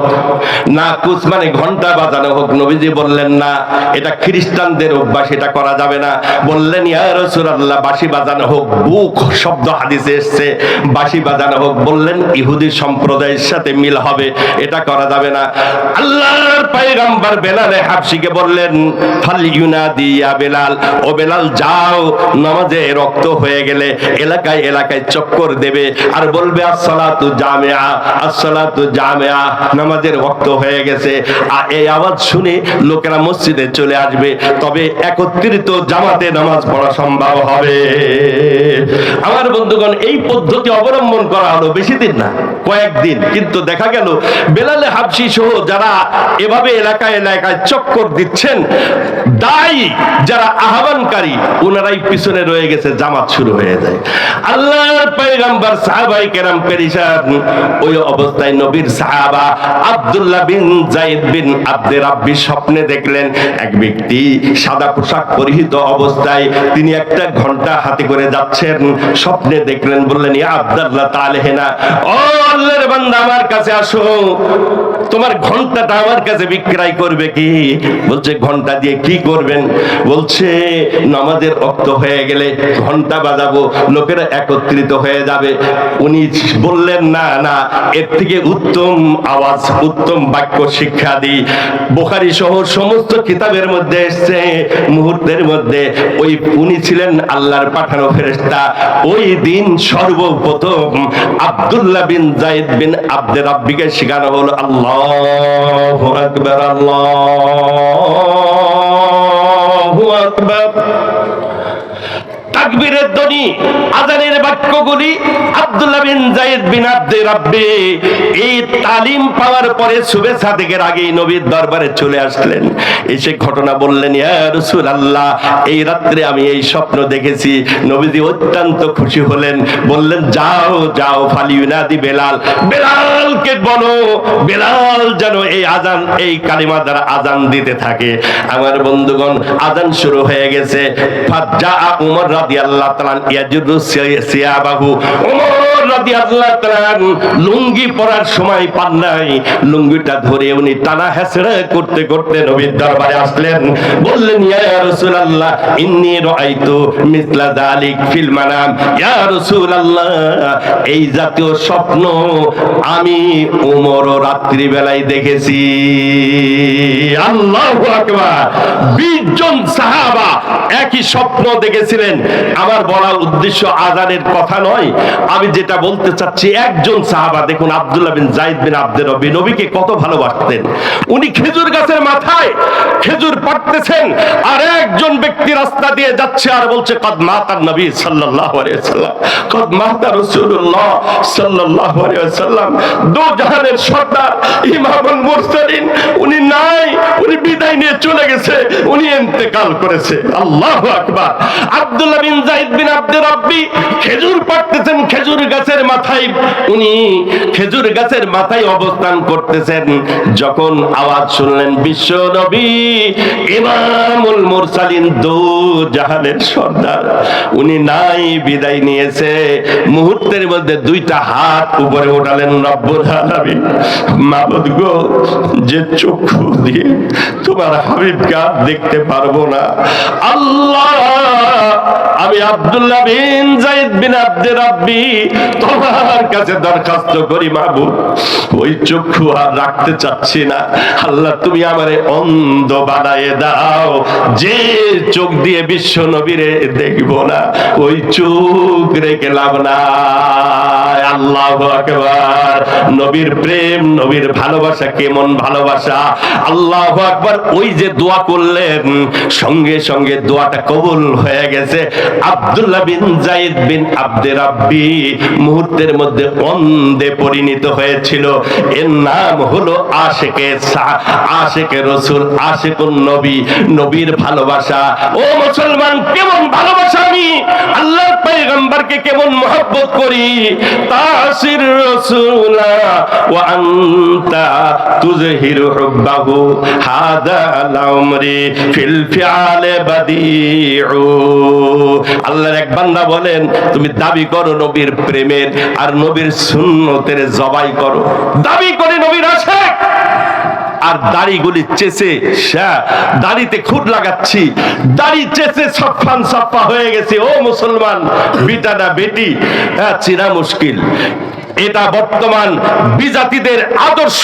যে সমস্ত মুসলিম সম্প্রদায় যুবকেরা দাড়ি চাচ্ছে, ও আল্লাহর বান্দা, ইউটিউবের বক্তার অভাব নাই। বর্তমান ভাইরাল অনেক বক্তা, আবার কিছু মানুষ আছে ওই ভাইরাল বক্তারা যে ফতোয়া দেয় ওটাকে গ্রহণ করে। হক্কানি উলামায়ে কেরামের কাছে যাবেন। যে সমস্ত বক্তা বলে যে দাড়ি চেঁচে ফেললেও গুনাহ হয় না, দাড়ি রাখা একটা মুস্তাহাব ব্যাপার, ও দাড়ি রাখলেও অসুবিধা নেই, রাখলে সব আছে, যদি কেউ না রাখে কোনো অসুবিধা নাই। জোরে কর নাউযুবিল্লাহ। আমার বন্ধুগণ, قد اتفق الأئمة الأربعة على أن اللحية إعفاء اللحى واجب। চার ইমাম, ইমামে আবু হানিফা, ইমামে শাফি, ইমাম মালিক, ইমাম আহমদ ইবনে হাম্বল, চার ইমাম এই কথার উপরে ইত্তেফাক, দাড়ি রাখা ওয়াজিব, দাড়ি রাখা ওয়াজিব, দাড়ি রাখা ওয়াজিব। কি বলেন, ঠিক কিনা? দাড়িবিহীন ইমামের পিছনে নামাজ পড়া মাকরুহে তাহরিমা। অতএব দাড়ি রাখা যদি মুস্তাহাবের মতো হয়, রাখলে সওয়াব আছে, না রাখলে কোনো গুনাহ নাই। ওই সমস্ত বক্তারা যাদের কাছে পড়েছেন, আমি কোনো বক্তা নাম বলবো না, আমার বন্ধুগণ আল্লাহর রাস্তে মাফ করবেন, আমি কোনো সমালোচনা করা পছন্দ করি না। তবে এখন তো অবস্থা হয়ে গেছে ভাইরাল বক্তা। আমি যে কোনো এক জায়গায় বাংলাদেশের এক জেলায় প্রোগ্রামে গেছি, তো ইতিমধ্যে মাহফিলের ইন্তেজামিয়া কমিটির পক্ষ থেকে আমি হলাম প্রধান বক্তা, উনি দ্বিতীয় অতিথি। ওনারে একজন আমার সামনেই বলতেছে যে হুজুর, ওই যে গত মাহফিলের যে গানটা গাইছিলেন ওই গানটা কিন্তু ধরবেন আজকে। জোরে কর নাউযুবিল্লাহ। শ্রোতারা যদি বক্তারে বলে যে ওই গানটা আজকের এই মাহফিলে বলবেন, তাহলে গান শোনাটাই যদি নাকি মাহফিলের উদ্দেশ্য হয়, তবে ওই মাহফিল আমার আপনার জন্য জাহান্নামের সামানা হবে। কি বলেন, ঠিক কিনা? আমার বন্ধুগণের জন্য বলবো, যে ব্যক্তি দাড়ি চাচলো, যত নামাজ কালাম করি না কেন, ইবাদত বন্দেগি করি না কেন, সদা সর্বদা গুনাহি কাবিরা আমল নামায় লেখা হচ্ছে। ঘুমাই গেছি, এরপরেও কিন্তু আমল নামায় গুনাহ ফেরেশতারা লিখতেছে, কবিরা গুনাহ লিখতেছে। আমাদের আকাবির হাজরাত কেমন ছিলেন একটা নমুনা বলি। হাটহাজারী মাদ্রাসা পীর সাহেব হুজুর রহমাতুল্লাহি আলাইহি, মাওলানা হাফিজুর রহমান কুদ্দিসা সিররু নাব্বারাল্লাহু মারকাদা, আল্লাহ তাআলা তার কবরকে জান্নাতের বাগিচায় পরিণত করুন। জোরে বলুন আমিন। হুজুর বলছিলেন যে আমি হাকিমুল উম্মত আশরাফ আলী থানভী রাহমাতুল্লাহি আলাইহির দরবারে যাব। তো যাওয়ার আগে চিন্তা করলাম হুজুরের দরবারে সাক্ষাতের জন্য কোনো নিয়ম নীতি আছে কিনা। তো খাদেমকে জিজ্ঞাসা করলাম যে হযরতের সাথে সাক্ষাতের কোনো নিয়ম নীতি আছে? বলছে হ্যাঁ, হযরতের কাছে যাওয়ার সাথে সাথে তিনটা প্রশ্ন করে। তিনটা প্রশ্নের উত্তর যদি এক নিঃশ্বাসে কেউ দিতে পারে, বসার পারমিশন হয়, আর নতুবা বসার কোনো পারমিশনই নাই। আমার বন্ধুগণ, যাওয়ার সাথে সাথে হাকিমুল উম্মত আশরাফ আলী থানভী রাহমাতুল্লাহি আলাইহি, যার জীবনে 1200 কিতাব লিখেছেন একজন ব্যক্তি, 1200 কিতাব লেখা কেমন কথা। ওনার জীবনী হিসাব করে দেখা গেছে জন্মের পর থেকে মৃত্যু পর্যন্ত, আমার বন্ধুগণ, প্রতিটি মিনিটে 2.5 লাইন করে লেখা পড়েছে। আল্লাহু আকবার। আল্লাহ জিন্দেগিতে কেমন বরকত দান করেছে। তো হাকিমুল উম্মত আশরাফ আলী থানভীর দরবারে গেলে জিজ্ঞাসা করতেন, তুম কোন হো, কাহা সে, কিস লিয়ে, তুমি কে, কোথা থেকে, কি জন্য। একসাথে যদি উত্তর দিতে পারে তবে বসার পারমিশন হয়। তো আমার শ্রদ্ধেয় উস্তাদ হাটহাজারী বাচ্চার পীর সাহেব হুজুর রহমতুল্লাহ আলাইহি, উনি বলছিলেন মাইনে তো জবাব কো ইসসে পহলে হি সিখ লিয়া। আমি ইতিপূর্বে জবাব আগেই মুখস্থ করেছি, যাওয়ার সাথে সাথে যাতে উত্তর দিতে সমস্যা না হয়। তো হযরতের রুমে গেলাম, ঠিক আছে, জানালা দিয়ে দরজা দিয়ে উকি ঝুঁকে মেরে দেখি হুজুরের সামনে কিতাব খোলা আছে, হ্যাঁ, অনেক হাদিসের কিতাব, আর হুজুর রুমে পায়চারি করতেছেন, হাঁটাহাঁটি করতেছেন। মনের ভিতর প্রশ্ন জাগলো, বুখারী খোলা, তিরমিজি খোলা, আবু দাউদ খোলা, আর হুজুর হাঁটতেছেন, কারণ কি? যাই হোক, খাদিমের কাছে পারমিশন নিয়ে ভিতরে ঢুকলাম, সালাম দিলাম, আসসালামু আলাইকুম ওয়া রাহমাতুল্লাহ। হুজুর উত্তর দিয়ে বললেন, তুম কোন হো, কাহা সে, কিস লিয়ে, তুমি কে, কোথা থেকে, কি জন্য। বললেন, মাই হাফিজুর রহমান দেওবন্দ সে মুলাকাত কে লিয়ে, আমি হাফিজুর রহমান দেওবন্দ থেকে সাক্ষাতের জন্য এসেছি। জোরে বলুন সুবহানাল্লাহ। উর্দু তো বাঙালিরাও বাঙালি ভাষার মতোই অনেকে বলছে। তো বললেন, বসে যাও, বসো। আমার পীর সাহেব হুজুর রাহমাতুল্লাহ আলাইহি তিনি বলেন, আমি বসে গেলাম, দেখি হুজুরের সামনে এত কিতাব কেন খোলা। এবার কিতাবের অধ্যায় দেখলাম, কোন অধ্যায় খোলা, দেখি বুখারীতে খোলা, বাবুন কাইফা কানান নবী সাল্লাল্লাহু আলাইহি সাল্লাম ইয়ামশি আলাল আরদ, নবীজি জমিনে কিভাবে হাঁটতেন। তিরমিজির অধ্যায় দেখি, বাবুন কাইফা কানা ইয়ামশি নবী সাল্লাল্লাহু আলাইহি সাল্লাম, নবীজি জমিনে কিভাবে হাঁটতেন। আবু দাউদ শরীফের দিকে তাকালাম, দেখি একই অধ্যায়, বাবুন কাইফা কানা ইয়ামশি নবী সাল্লাল্লাহু আলাইহি ওয়াসাল্লাম, একই অধ্যায় দেখলাম যে নবীজি সাল্লাল্লাহু আলাইহি ওয়াসাল্লাম কিভাবে জমিনে চলাচল করতেন, কিভাবে হাঁটতেন। আমার বন্ধুগণ, ও আল্লাহর বান্দারা, হাফিজুর রহমান সাহেব পীর সাহেব হুজুর বলেন, আমার আর বুঝতে বাকি নাই। আল্লাহু আকবার, নবীজি কিভাবে জমিনে হাঁটতেন এ বর্ণনা আল্লাহর পয়গম্বর সম্পর্কে এসেছে। আল্লাহর পয়গম্বর যখন জমিনে হাঁটতেন, ইদা মাশা তাকাফা কান্নাহু ইয়ানহাতু মিন জাবাল, আল্লাহর নবী যখন জমিনে হাঁটতেন মাথাটা নিচু করে ঝুঁকায়ে ঝুঁকায়ে হাঁটতেন, কেমন যেন পাহাড় থেকে কোনো ব্যক্তি নিচে নামলে যেমন মাথাটা নিচু থাকে, আল্লাহর নবী ওইভাবে হাঁটতেন। কি একটু সুবহানাল্লাহ বলা যাবে না? আচ্ছা, আগামীকালকে বাড়িতে যাই বলেন। আমার বন্ধুগণ, আল্লাহর ওলি কাহাকে বলে? আমরা তো মনে করি যে ফু দিয়ে গিলাস ফাটাতে পারে, উনি বুঝি বড় আল্লাহর ওলি। ও মিয়া, গিলাস ফাটাবার নাম আল্লাহর ওলি না। পানির উপর দিয়ে হাঁটতে দেখলে আল্লাহর ওলি মনে করা যাবে না। আগুনে যদি কোনো ব্যক্তি ঝাঁপায়ে পড়তে পারে তবে ওকে আল্লাহর ওলি মনে করা যাবে না। দেখতে হবে তার ভিতরে কোনো সুন্নতের ত্রুটি আছে কিনা। কি বলেন, ঠিক কিনা? আমার বন্ধুগণ, হাফিজুর রহমান সাহেব পীর সাহেব হুজুর রাহমাতুল্লাহ আলাইহি বলেন, আল্লাহর জিন্দা ওলি ছিলেন হাকিমুল উম্মাত আশ-শাবারি থানভী রাহমাতুল্লাহ আলাইহি। উনি মূলত আল্লাহর পয়গম্বরের হাঁটা কিরূপ ছিল এটা জিন্দেগিতে ফিট করতেছেন। হাদিসে পড়েছি আল্লাহর নবী কেমন ভাবে হাঁটতেন, ওই হাঁটাটা আমার দ্বারাই হয় কিনা এই ট্রেনিং তিনি ঘরের ভিতরে গ্রহণ করতেছে। মুসলমান, একে বলে আল্লাহর ওলি। আমার ভাইয়েরা, আল্লাহর ওলি মানে শুধু এমন না যিনি আকাশ দিয়ে উড়বে, যিনি পানিতে হাঁটতে পারবে, ইনাকে আল্লাহর ওলি বলা হবে না। এক আল্লাহর বুজুর্গের কথা বলি, নাম হয়তো শুনেছেন আপনারা, আল্লামা রশিদ আহমদ গাঙ্গুহি রাহমাতুল্লাহি আলাইহি, যার নামে ফতোয়ে রশিদিয়া। ফতোয়ে রশিদিয়া, আল্লামা রশিদ আহমদ গাঙ্গুহির নিকট একটি কথা আসলো। একজন ব্রাহ্মণ, তিনি ফুটন্ত পানির ভিতরে নেমে পড়ে, তার অস্তিত্ব বিলীন হয়ে যায়। এমন একটা আজীব ঘটনা যখন দেখাইছে, শত শত মুসলিম যারা নবমুসলিম এরা এখন কালিমা ছেড়ে সব হিন্দু ধর্ম গ্রহণ করতেছে। আরে হিন্দু ধর্ম যদি সঠিক না হবে, ওই ব্রাহ্মণ ফুটন্ত পানির মধ্যে নেমে তার অস্তিত্ব কেমনে বিলীন করলো? আল্লামা রশিদ আহমদ গাঙ্গুহির কানে যখন কথা আসলো, বললেন, ও আল্লাহর বান্দারা, যদি ব্রাহ্মণ সাহেব তার অস্তিত্বকে পানির ভিতরে ফুটন্ত পানির মধ্যে নেমে অস্তিত্ব বিলীন করে দিতে পারে, এ কাজ কিন্তু আল্লাহ চাহে তো আমিও করে দেখাতে পারি। আল্লাহু আকবার। আল্লামা রশিদ আহমদ গাঙ্গুহি চ্যালেঞ্জ করলেন যশোরের ঈদগাহ ময়দানে। যশোরের ঈদগাহ ময়দানে আগামী মাসে শুক্রবারের প্রথম শুক্রবার জুমার পরে ওই ব্রাহ্মণের সাথে আমার চ্যালেঞ্জ হবে, ব্রাহ্মণ যদি ফুটন্ত পানিতে অস্তিত্ব বিলীন করতে পারে আমিও করে দেখাবো।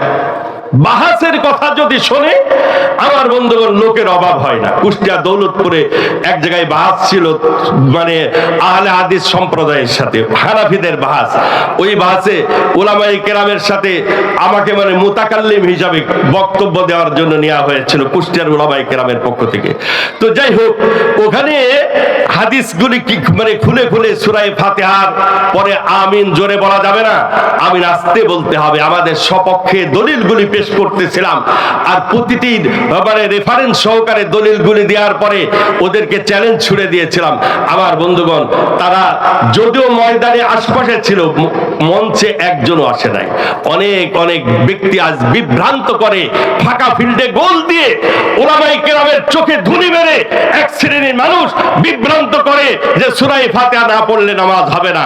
এই জাতীয় কথা মানুষদেরকে বলে বিভ্রান্ত করে। এই যে রমজান মাস আসতেছে, দেখবেন এক শ্রেণীর মানুষ শুধু সুযোগ তালাশ করে যে তারাবির নামাজ 20 রাকাত পড়া লাগবে না, 8 রাকাত পড়লেই হবে। জোরে কর নাউজুবিল্লাহ। মুসলমান, সমস্ত সাহাবায়ে কেরাম ইজমা হয়ে গেছে, ইজমাউস সাহাবা, এটা আমাদের জন্য দলিল। তারাবির নামাজ 20 রাকাত, দলিল দেওয়ার আমার সময় নাই।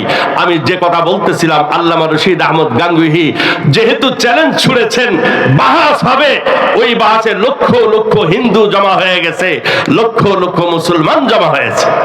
আমার বন্ধুগণ, আল্লামা রশিদ আহমদ গাঙ্গুহি রাহমাতুল্লাহি আলাইহি তিনি বললেন, হিন্দু সম্প্রদায়কে লক্ষ্য করে তোমাদের ব্রাহ্মণকে আগে বলো পানির মধ্যে নেমে তার অস্তিত্ব বিলীন করে দেখাক, এরপরে আমি দেখাবো। সত্যই ফুটন্ত পানির মধ্যে ব্রাহ্মণ নেমে পড়লো, তার অস্তিত্ব বিলীন হয়ে গেল, মানুষ বলতে আর কিছু দেখা যায় না। আল্লামা রশিদ আহমদ গাঙ্গুহি রাহমাতুল্লাহ আলাইহি বললেন, যার কাছে যা আছে ওই পানিটা তোমরা একটু ধরে রাখো, রুমাল, তোয়ালিয়া, ঘটি বাটি যা আছে তোমরা কিছুটা পানি ধরে রাখো। আমি রশিদ আহমদ গাঙ্গুহির যখন নাকি পালা আসবে, আমিও যখন পানির মধ্যে নামবো, আমার অস্তিত্ব বিলীন হয়ে যাবে, তোমরা কিছুটা পানি ধরে রাখবে, এরপরে হবে ফাইনাল খেলা। কি বলেন, ঠিক কিনা? অনেক খেলোয়াড় খেলা দেখে, খেলা হবে, খেলা হবে, খেলা হবে। অনেক বক্তব্য দিয়েছিল, কোথায় সেই খেলোয়াড়রা আছে? বাংলার জমিনে আছে? জোরে করে আছে? ফাঁকা ফিল্ডে গোল দিয়ে রাতের গভীর অন্ধকারে কোন দিকে খেলোয়াড়রা চলে গেছে, খেলোয়াড়দের হুদিস আর বাংলার জমিনে নাই। ফাঁকা ফিল্ডে জাতীয় গোল অনেক দেওয়া যায়। আমার বন্ধুগণ, আল্লামা রশিদ আহমদ গাঙ্গুহি রাহমাতুল্লাহ আলাইহি দেখলেন ব্রাহ্মণ তার অস্তিত্ব বিলীন হয়ে গেছে, সকলে কিছু পানি ধরে রেখেছে, ঘটি বাটি লোটা যার কাছে যা আছে কিছুটা পানি ধরে রেখেছে। পাঁচ লোক আল্লামা রশিদ আহমদ গাঙ্গুহি রাহমাতুল্লাহ আলাইহি উনিও পানির মধ্যে নেমে পড়লেন, অস্তিত্ব বিলীন হয়ে গেছে, প্রত্যেকেই কিছুটা পানি ধরে রেখেছে। আল্লামা রশিদ আহমদ গাঙ্গুহি রাহমাতুল্লাহ আলাইহি একটু পরে পানির ভিতর থেকে অক্ষত অবস্থায় বাইর হয়ে আসলেন। জোরে কোন সুবহানাল্লাহ।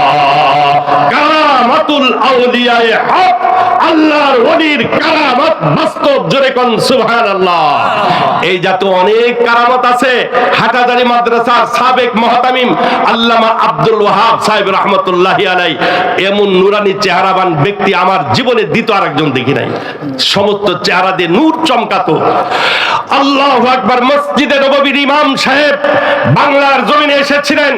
উনি শুনেছে হাটাজারি মাদ্রাসা সবথেকে বড় মাদ্রাসা, উম্মুল মাদারিস, যার উপাধি উম্মুল মাদারিস, সমস্ত মাদ্রাসাগুলির মা স্বরূপ এইরকম বড় মাদ্রাসা দেখার জন্য গেছে।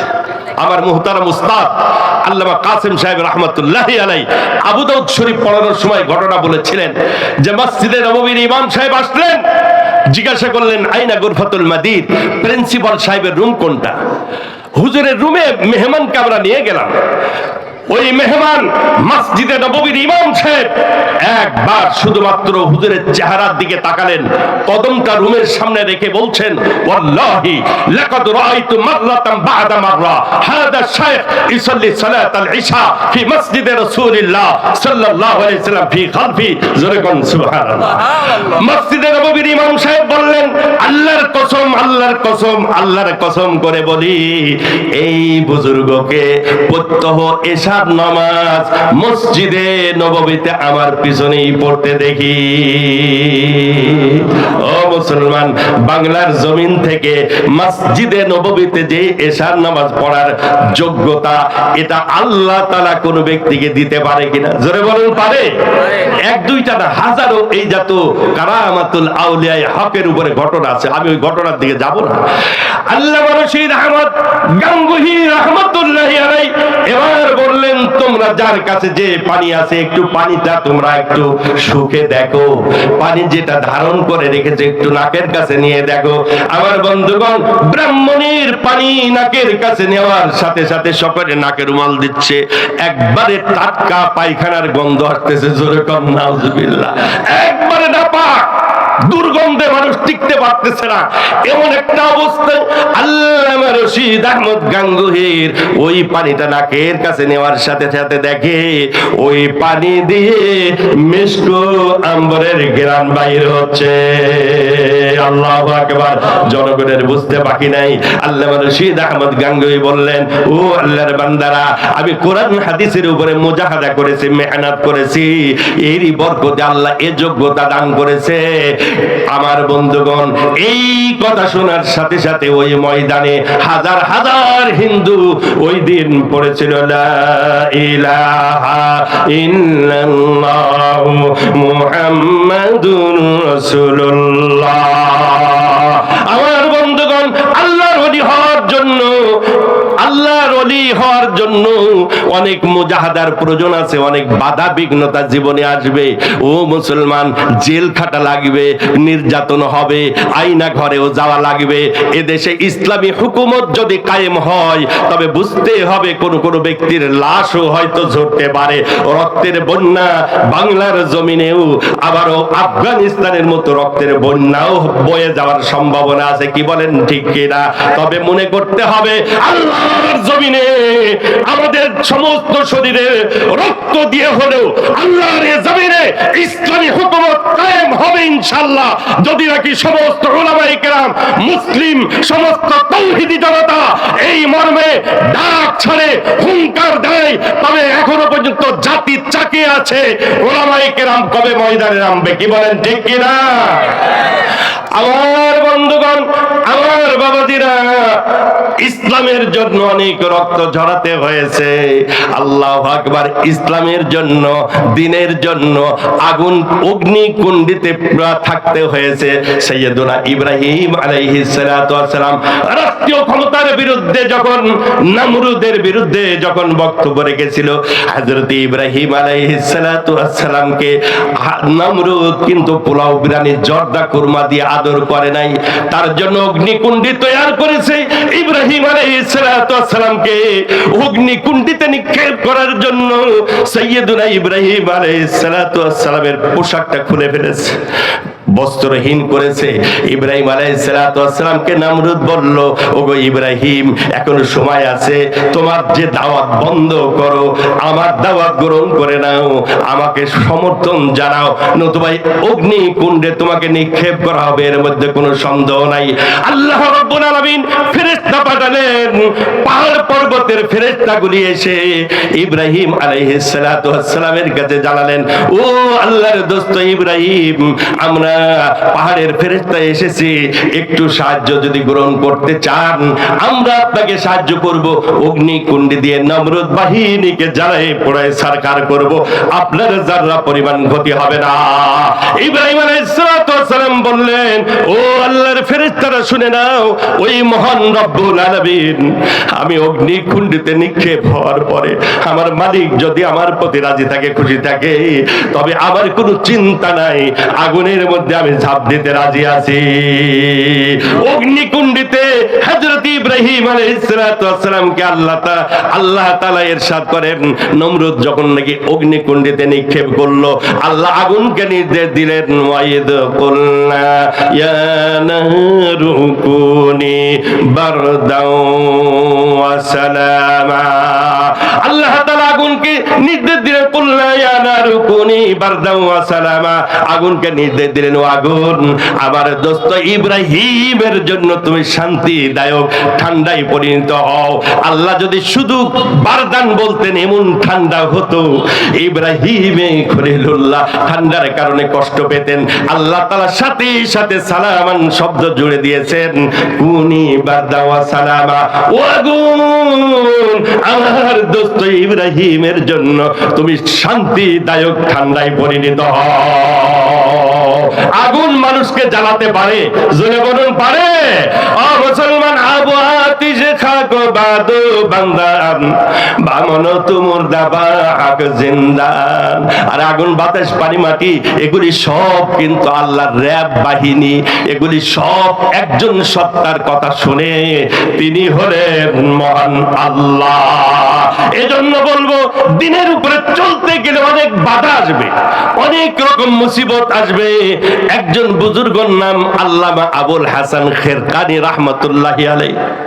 আবুল হাসান খেরকানি রাহমাতুল্লাহ আলাইহিকে আল্লাহ কঠিন পরীক্ষা দিয়েছিলেন। তিনার স্ত্রী ছিল অত্যন্ত বদমেজাজ। আল্লাহ, হযরতে আবুল হাসান খেরকানি রাহমাতুল্লাহি আলাইহি উনি বাড়ির বাইরে গেছেন, উনার এক ভক্ত এক মুরিদ এসেছে হযরতের সাথে সাক্ষাৎ করতে।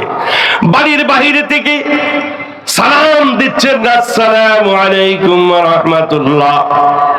আমার বন্ধুগণ, বেগম সাহেবা সালামের উত্তর দিয়ে বলছে, आप कौन है, किसकी तलाश में है, कि আপনি কাকে তালাশ করতেছেন? বলছে, মেরে রাহবারে কামেল, মেরে শাহে মুর্শিদ আবুল হাসান খেরকানি কাহা। বলছে, এদিকে আল্লাহর ওলি বুজুর্গ আমার পথ প্রদর্শক আল্লাহর ওলির সন্ধানে এসেছে, তিনি কোথায়? বেগম সাহেব বলছে, আরে तुम किसको अल्लाह का वली कहते हो?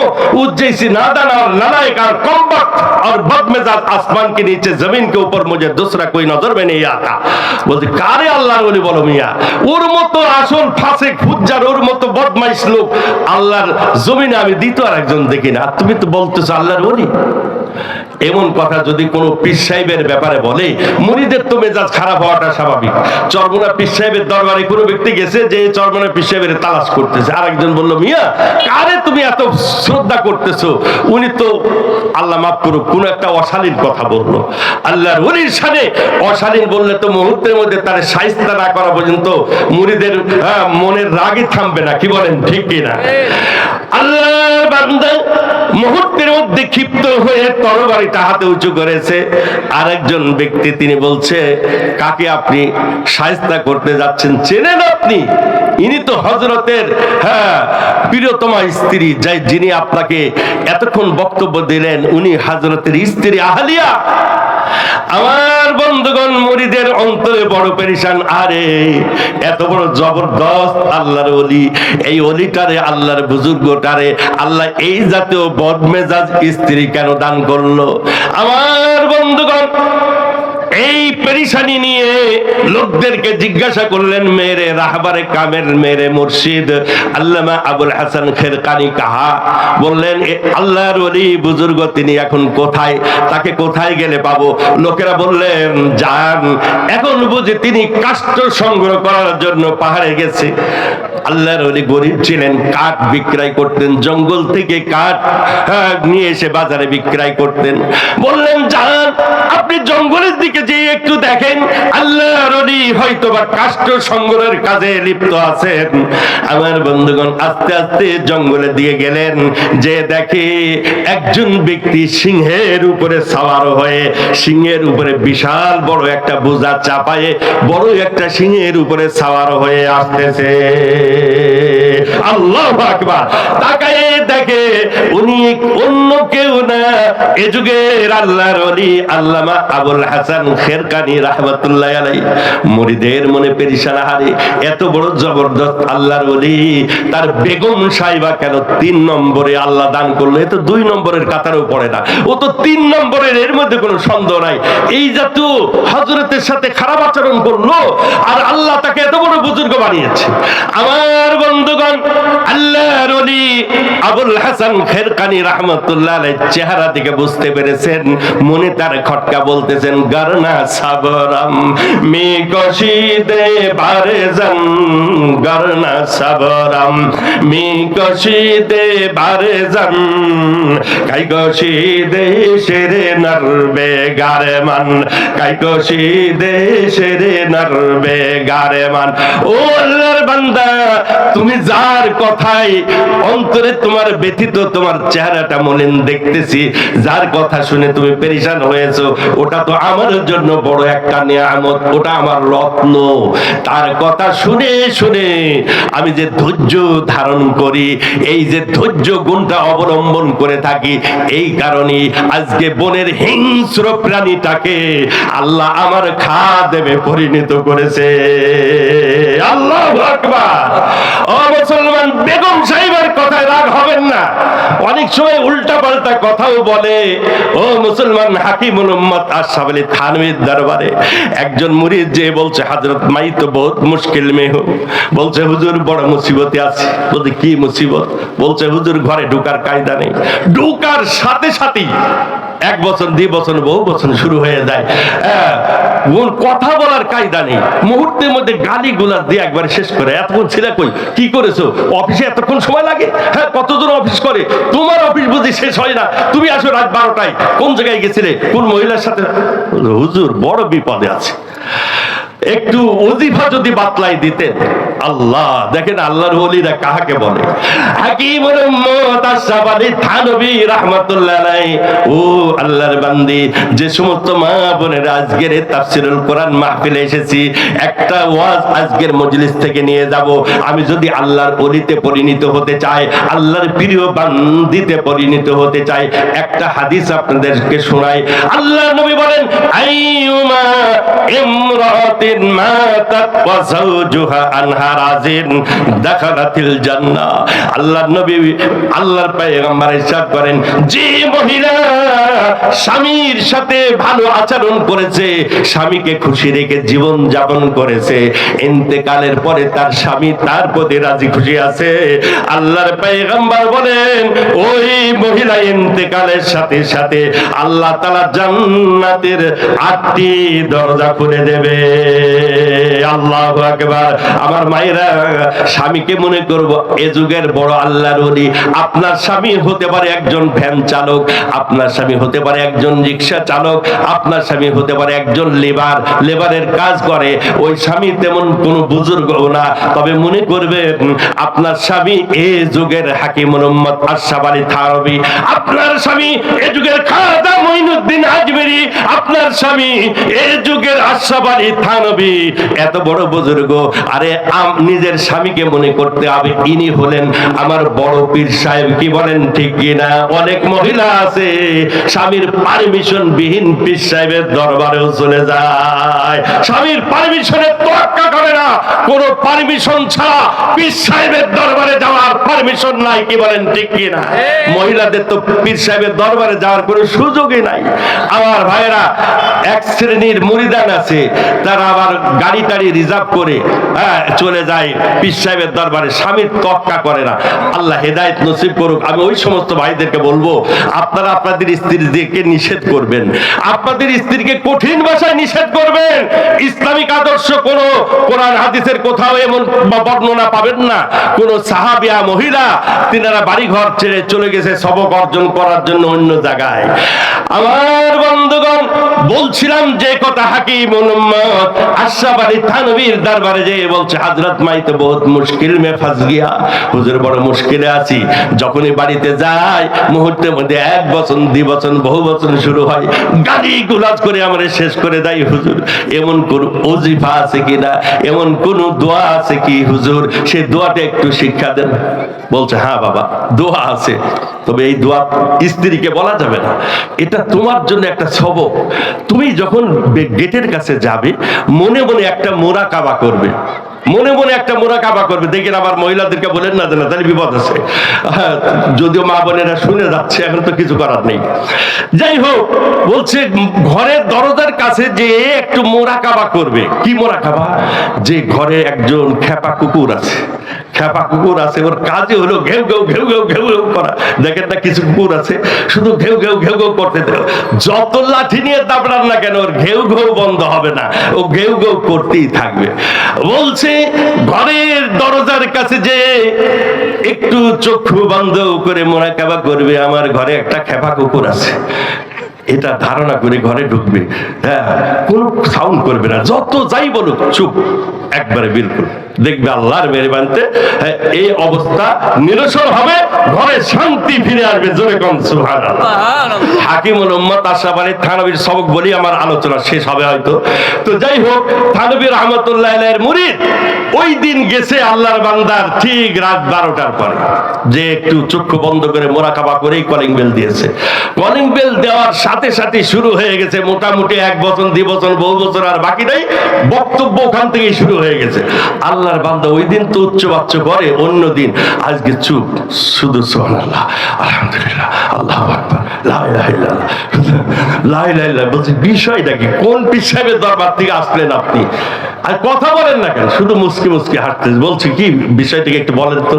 বলতে না কিছু না, না না বলতে হবে। অন্যদিন আমার সাথে পাল্টা উত্তর দেন আর আজকে ভাজদেমি করেন না কি? বিষয়টাকে একটু বলতে হবে। বলছে না একটা আছে। বলছে না কি আছে একটু বলেন। বলছে একটা সবক ইয়াদ করতে। কি সবক? সবকটা বলেন। আমার বন্ধুগণ একদিন বলে নাই, দ্বিতীয় দিন আবারও গেছে। আল্লাহর বান্দী এইভাবে মাশাআল্লাহ উচ্চ বাচ্চা শুরু করে। উনি শুধু সুবহানাল্লাহ, আলহামদুলিল্লাহ, তাসবিহ পড়তেছে, আল্লাহু আকবার, সুবহানাল্লাহ। আল্লাহর বান্দিতে একবারে নীরব। তৃতীয় দিন বলতেছে না আপনার বলাই লাগবে। কি কারণে আপনি চুপ এটা বলতে হবে। শেষ পর্যন্ত না বলে আর পারে নাই, বলতেছে হাকিমুল উম্মাত আশরাফ আলী থানভী রাহমাতুল্লাহ আলাইহি আমাকে একটা সবক দিয়েছে, ওটা আমি নিজে নিজে গ্রহণ করে থাকি, তোমার বলার দরকার নেই। না না একটু বলেন। মহিলাদের অভ্যাস হলো যা নিষেধ করবেন ওটাই আরো বেশি শুনতে চাই। আল্লাহ ইনসানু হারিসুন বিমা মুনিয়া। আমার বন্ধুগণ বলতেছে আমার পিছাই বুঝো সবক দিয়েছে ঘরের কাছে একটু মুরাকাবা করতে, যে ঘরের ভিতরে মাশাআল্লাহ একটা জিনিস আছে, ওই জিনিসের সামনে কথা বলা যায়। বলছে কি জিনিস? সেই নামটা বলেন না। বলছেন জিনিস মানে একটা খেপা কুকুর। আল্লাহর বান্দী ওই যে চুপ হয়ে গেছে, জিন্দেগিতে আর কোনোদিন উচ্চ বাচ্চ করে নাই। চিন্তা করে যে উচ্চ বাচ্চ করলেই তো খবর আছে, ওই যে সবক আমারে তো বানাই দিয়েছে যা বানানো, অতএব এটা আরো 100% ইয়াকিন হবে, এর মধ্যে সন্দেহ নাই। আল্লাহ রাব্বুল আলামিন আমাকে আপনাকে আল্লাহর ওলি হওয়ার তৌফিক দান করুন। জোরে বলুন আমিন। নতুন নতুন ভিডিও পেতে আমাদের চ্যানেলটিকে সাবস্ক্রাইব করুন। ভালো লাগলে লাইক, কমেন্ট, শেয়ার করুন।